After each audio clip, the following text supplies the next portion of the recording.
नहमदुहु व नुसल्ली व नुसल्लिम अला रसूलिहिल करीम अम्मा बाद फ़अऊज़ु बिल्लाहि मिनश शैतानिर रजीम बिस्मिल्लाहिर रहमानिर रहीम।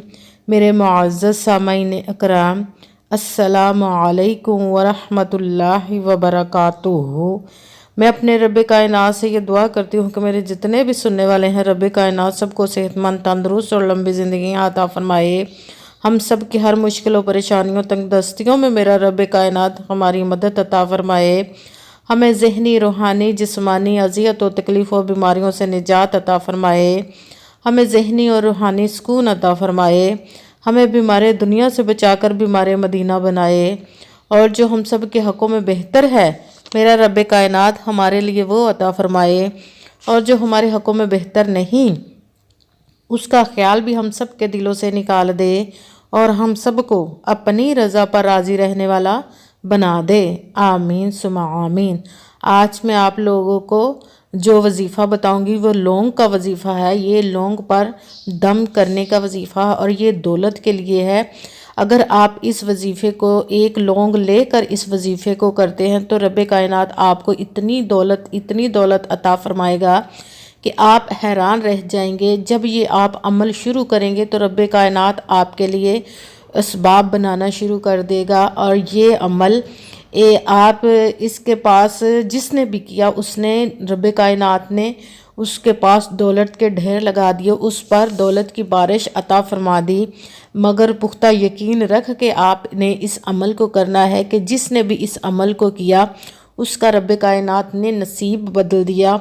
और इस अमल को अगर ज़िंदगी में आप एक मर्तबा करते हैं तो भी ठीक है, और अगर आप इसको दोबारा भी करते हैं तो भी ठीक है। अगर आपने इस लौंग को, ये अमल इस तरह है कि लौंग पर आपने दम करके रखना है। आप जितने भी लौंग चाहते हैं तो उतनी दफ़ा ही ये वजीफ़ा कर सकते हैं। अगर आप लौंग अपने जेब में रखना चाहते हैं या कि पर्स में रखना चाहते हैं, मेरी बहनें जो हैं वो पर्स में रख लें, भाई जो हैं वो जेब में रख लें या पर्स में रख लें। अगर कोई दुकान पर अपने काम की जगह पर रखना चाहता है या घर में रखना चाहते हैं, कहीं पे भी रखना चाहते हैं, तो ये लौंग अपने अलग-अलग अगर रखना चाहते हैं तो अलग-अलग ही आपको अमल करना पड़ेगा। अगर आप एक दफ़ा भी अमल करके अपने पास रख लेते हैं तो भी ठीक है। और आपने करना इस तरह है कि इसको एक लौंग आपने लेना है और उस लौंग को आपने अपने सीधे हाथ पे की हथेली पे रख कर मुट्ठी बंद कर लेनी है। और जो भी मेरी बहन भाई इस अमल को करने लगे तो उनको चाहिए कि वो सुकून की जगह पर, जहाँ पे कोई शोर शराबा ना हो, और किसी भी नमाज के साथ ये अमल कर सकते हैं, किसी भी दिन कर सकते हैं। दिन या जगह, वक़्त की कोई कैद नहीं है। किसी भी वक़्त, किसी भी दिन, किसी भी जगह आप कर सकते हैं, मगर रब कायनात पर पुख्ता यकीन रख के कीजिएगा। कहते हैं कि यकीन कामिल होता है, पीर कामिल नहीं होता। इसलिए यकीन कामिल रखना अपने रब पर। वो कहाँ से आपको अता फरमाएगा ये उसकी मर्ज़ी है। वो दो जहानों का बादशाह है, उसके ख़जानों में किसी चीज़ की कमी नहीं। वो कुछ भी कर सकता, उसके कुन कहने की देर है, फ़ायाकून हो जाता है। वो ऐसे ऐसे मोजज़े करता है कि इंसान की अकल दंग रह जाती है, उसको पता भी नहीं चलता ये कैसे हो गया, किसने किया, कहाँ से हो गया।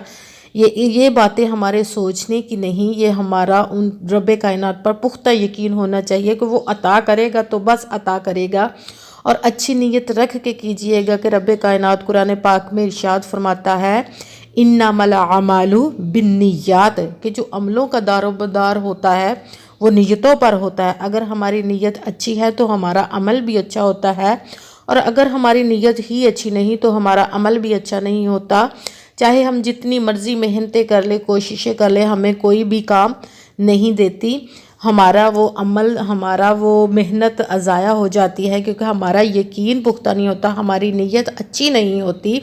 अच्छी नीयत रख के कीजिएगा, यकीन कामिल के साथ कीजिएगा, और 5 वक़्त की नमाज की पाबंदी लाजमी रखिएगा कि रब कायनात के फ़राइज़ को हम अदा करें। तो रब कायनात 70 माओं से ज़्यादा मोहब्बत करने वाला रब है। वो अपने बंदों को कभी भी तनहा नहीं छोड़ता, किसी भी मुश्किल में नहीं डालता। ये हमारे ही अमाल होते जो हमें इस तरह پریشانیاں، تکلیفیں، مشکلیں آتی ہیں، اور رب کائنات کی پر پورا بھروسہ رکھ کے اس عمل کو کیجیے گا۔ اگر کوئی مجھ سے کسی مسئلے کے بارے میں استخارہ کروانا چاہتے ہوں، یا کہ کسی کام کے لیے وظیفے کا پوچھنا چاہتے ہوں، یا محفل میلاد کے لیے مجھے بلوانا چاہتے ہوں، یا کہ قرآن پاک آن لائن مجھ سے پڑھنا چاہتے ہوں، تو تھم نیل پر واٹس ایپ کا نمبر دیا ہوا ہے، آپ لوگ مجھ سے رابطہ کر سکتے ہیں۔ اگر آپ کو یہ ویڈیو اچھی لگتی ہوں تو آپ نے اس کو لائک کیجئے گا اور آگے اپنے دوستوں وغیرہ کو بھی شیئر کیجئے گا، تاکہ کسی دوسرے کو بھی اس سے فائدہ ملے تو ہمارے لیے صدقہ جاریہ بن جائے۔ اور میرے اس چینل کو سبسکرائب بھی کر دیجئے گا۔ اور کرنا آپ نے اس طرح ہے کہ جب آپ اس وظیفے کو کرنے کے لیے بیٹھیں تو سکون کے ساتھ، خاموشی کے ساتھ اس پورے عمل کو کیجئے گا۔ یہ اتنا زیادہ لمبا عمل نہیں ہے، پوری ویڈیو کو آپ پوری دیکھا کریں، کہیں سے کوئی بات رہ نہ جائے، کمی پیشی نہ ہو جائے۔ جیسے جتنی مقدار میں آپ لوگوں کو وظیفے کا بتاؤں اتنی ہی مقدار میں کیجئے گا، کہ اپنی طرف سے کم زیادہ نہیں کرنا۔ اگر ہم کم یا زیادہ کر دیتے ہیں تو بھی عمل ہمیں فائدہ نہیں دیتا، اس لیے دھیان سے ویڈیو کو سنیے گا، پھر اس کے بعد وظیفے کو کیجئے گا، تاکہ رب کائنات آپ کی مدد کرے اور آپ کی محنت بھی ضائع نہ جائے۔ اس لیے آپ نے دھیان سے پوری ویڈیو کو سننا ہے، اور اینڈ تک آپ نے سن کے پھر اس عمل کو کرنا ہے۔ کرنا اس طرح ہے کہ سب سے پہلے آپ نے، جب آپ کسی بھی نماز کے ساتھ آپ اس وظیفے کو کرنے لگے تو کسی سے بھی بات نہیں کرنی، خاموشی کے ساتھ آپ نے اس وظیفے کو کرنا اور پورا کر کے ہی اٹھنا ہے۔ ایک مرتبہ درود پاک پڑھا، جو سا بھی آپ درود پاک پڑھنا چاہے پڑھ سکتے ہیں، بہتر ہے کہ درود ابراہیمی آپ پڑھ لیں۔ ایک مرتبہ درود پاک پڑھا، اس کے بعد 3 مرتبہ آپ نے بسم اللہ الرحمن الرحیم، بسم اللہ الرحمن الرحیم، بسم اللہ الرحمن الرحیم 3 مرتبہ آپ نے بسم اللہ کو پڑھا، اور پھر اس کے بعد 1 مرتبہ سورہ کوثر پڑھنی ہے۔ اِنَّا أَعْطَيْنَاكَ الْكَوْثَرَ فَصَلِّ لِرَبِّكَ وَانْحَرْ إِنَّ شَانِئَكَ هُوَ الْأَبْتَرُ۔ آپ نے 1 مرتبہ سورہ کوثر پڑھی، اس کے بعد پھر آپ نے 3 مرتبہ بسم اللہ الرحمن الرحیم، 3 مرتبہ پھر آپ نے بسم اللہ کو پڑھا، اس کے بعد پھر آپ نے 1 مرتبہ سورہ کوثر کو پڑھا۔ سورہ کوثر کو پڑھنے کے بعد دوسری مرتبہ ہو گیا، پھر تیسری مرتبہ جب آپ نے پڑھنا ہے تو 3 مرتبہ بسم اللہ الرحمن الرحیم پڑھنا ہے، اس کے بعد پھر فوراً آپ نے 1 مرتبہ سورہ کوثر کو پڑھنا ہے۔ یہ 3 مرتبہ ہو گیا ہے، اور اس کے بعد آپ نے ساتھ ہی یا غنیو، یا غنیو، یا غنیو آپ نے 11 مرتبہ پڑھنا ہے۔ 11 دفعہ جب آپ اس کو پڑھ لیں، اس کے بعد آپ نے فوراً ہی پڑھنا ہے یا مغنی، یا مغنی، یا مغنی آپ نے اس کو 21 مرتبہ پڑھنا ہے۔